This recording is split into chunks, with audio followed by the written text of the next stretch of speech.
Hey everybody, Jeannette Womble back again in Columbia, South Carolina. Today we're going to be talking about your biggest asset, your home, and real life circumstances and how it can affect whether you decide to hold on to your house or you decide to go ahead and sell your home.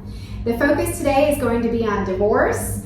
Unfortunately, in our country, statistically, over 50% of marriages end in divorce. So this will be the first in our series of real life circumstances talking about divorce. Today I'm with Bru Pender. He is a local attorney here in Columbia, South Carolina, a great resource and expert on all things realty. So thanks for joining me today. Thank you. Yep. You're welcome. So if we get a phone call, lots of us agents do, about a situation with a couple or folks that are going to have to go two different directions, what's important for them to know with that initial conversation about possibly selling their home? The first step in that process, our recommendation is going to always be seek a professional that's an expert in that area. I would recommend that you immediately, if you have the opportunity and the resources, reach out to a domestic attorney here in South Carolina, someone that has knowledge of the rules, laws, regulations that will ultimately govern the disposition of a marital asset. In most relationships, the largest marital asset is your home. Mm-hmm. And that would be whether it's titled in both names, which we'll touch upon here in a second, or whether it's just singly titled in one spouse versus another. So even though the title may be just in one person's name, it could have been acquired prior to marriage, that property can become and be treated as a marital asset as part of that domestic matter, which would be subject to an equitable division. So again, getting a consultation early on with a domestic attorney will be super important. Thereafter, I think engaging with someone that has some expertise in the transactional side of things, which would be yourself or your local realtor or an attorney that specializes in transactional matters, and have those things kind of integrate and connect together. So the first thing really is to get a trusted professional and speak with legal counsel. And from that point, the next thing that folks like us are going to do is talk about ownership and title, and who is on title, and who's the responsible party should the property need to be sold. If somebody is on title, like let's say the house is just in my name and my spouse was never on title, can they go ahead and sell their home without the future spouse's signature and authorization? The short answer is yes. Okay. So with regard from a transactional standpoint, particularly for realtors, when you're looking and you're starting the process, you're establishing agency and all the requirements that are set out through through LOR and the commission and what you have to comply with. You're going to be looking at securing the signatures of the owners of record, or really anyone that has an interest in that property. So you're first looking at record title, who owns the property. Now, in a spousal situation, I mentioned it a few minutes ago, just because property may be titled solely in the name of one spouse does not necessarily mean that you won't have to also deal with the other spouse through the transactional process. But from an execution of documents, you're looking at who owns the property from a title standpoint, and who may have any other interests that may need to be accounted for from an execution standpoint. But again, you may be dealing with one spouse, you may be dealing with both, depending on how they take title to the property. Let's say there's two and they can't agree on the distribution of the proceeds. What does the attorney do in that situation? That becomes terribly problematic. That is where we would hope that the parties have consulted with counsel at that point. It's rare, and been in my experiences, that you have folks that are going through a domestic breakup and if they can't agree on the disposition of that asset pre-engagement of domestic counsel, that there's not an agreement already in place. Mm-hmm. So there is the ability for two people that are splitting up to sell a property and agree on the division of those proceeds without having necessarily filed an action in the family court system. Mm-hmm. Now, our preference on the transactional end would have been that they've consulted with domestic counsel, that they have a formal agreement in place that deals with the disposition of that property. Because again, you can have a situation where two parties are splitting up, they agree to sell the property, and those properties, the default is they split the proceeds 50-50.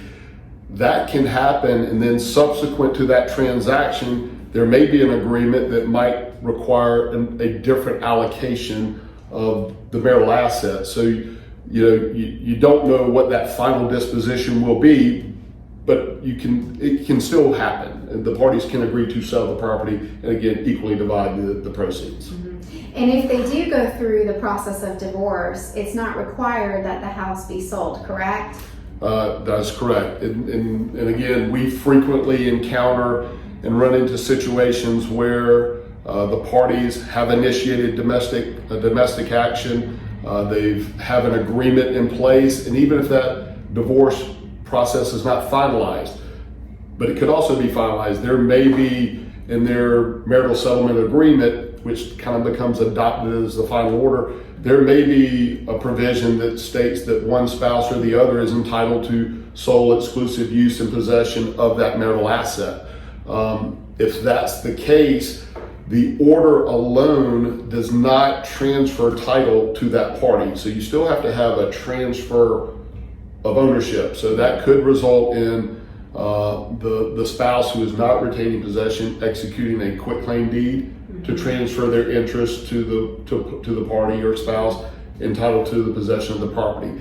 It may require the party who has sole and exclusive use and possession of that property to pay money to the other party. And that can occur through, say we're in a non-sale situation, that could require that spouse to refinance an existing debt and take that party off that loan, and then actually have some agreed upon amount of money go for their equitable interest in the property. If there's no loan on the property, say they own the property free and clear, it may require the spouse to go obtain financing that will be the source of paying that equitable interest, or you can use other agreed upon assets. So back to, like, not to cut you off, but back to a quitclaim. That's actually good information. If somebody wants to quitclaim off title, like, what is the process for that? The process in our state, that document should be prepared by an attorney. It's been my experience, most domestic counsel, I have relationships with several that they contact us routinely. As you're kind of going through an agreement or kind of a finalized divorce process where one spouse or the other is entitled to the property, frequently they'll contact a transactional attorney and say, hey, can you please assist my client? Here's an order that allows them to, one party or the other to retain possession of the property. Can you assist with the preparation of a deed? And most times it's going to be the quitclaim deed.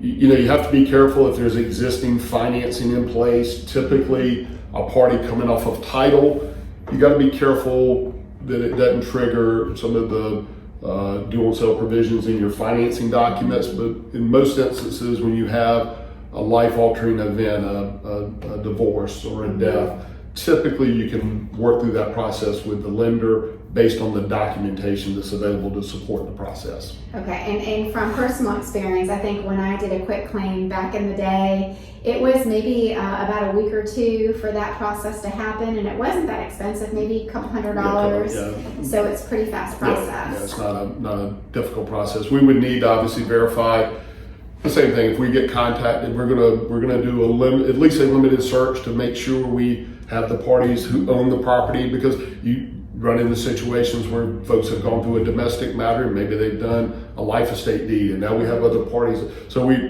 will verify ownership, we'll verify that there's no impediments from a title standpoint to effectuate that transfer based on what the parties have either agreed upon or what's been ordered by a family court. Great. Well, I really do appreciate you taking the time to share all this insight with us about, what can be one of the more stressful things for people to go through in their lives. There are so many things that, people have to juggle, and real estate should be one that can be, put on some trusted professionals so that you can focus on other things in life. As we continue our series, we'll be talking about estates and probate, as well as foreclosure for folks that may be experiencing some challenges with making mortgage payments. So continue to watch as we spend more time together in our series and helping you to understand what your choices are with your greatest asset, which is your home. Any last thoughts or suggestions from Bru? No, I mean, my advice to all clients that come through us, if you have a question when you start dealing with the disposition of assets, try to find a trusted professional. Find a really good real estate agent when it comes to selling and buying property. They have a wealth of experience, they have access to data, and they can really avoid a lot of potholes that you will encounter if you do go at it on your own.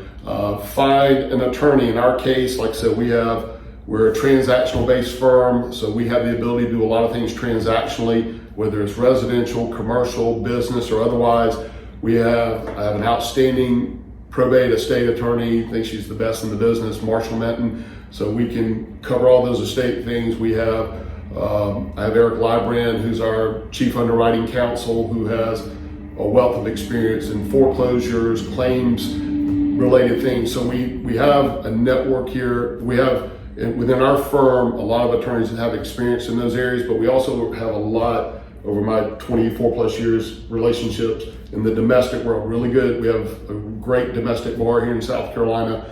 And again, I would always advise folks to seek counsel before they make a major decision, because from a marital standpoint, the home is typically the largest asset that people are disposing of through that process. It is. And I look forward to getting to know the other associates you have and providing more information about life experiences, whether it's divorce, death, foreclosure, things like that happen in life. Life is always changing. So if we can help you or anyone that you know who might be going through the situation, again, this is Bru Pender with Blair Cato, one of the best local experts here in Columbia. I'm Jeannette Womble, a realtor here in Columbia as well. We really do appreciate you taking the time to watch, and certainly would be available for any questions or consult that you need. You'll find both of our information at the end of the video. So thanks so much for watching, and I hope you're having a great day. Thank you, Jeanette. You're welcome.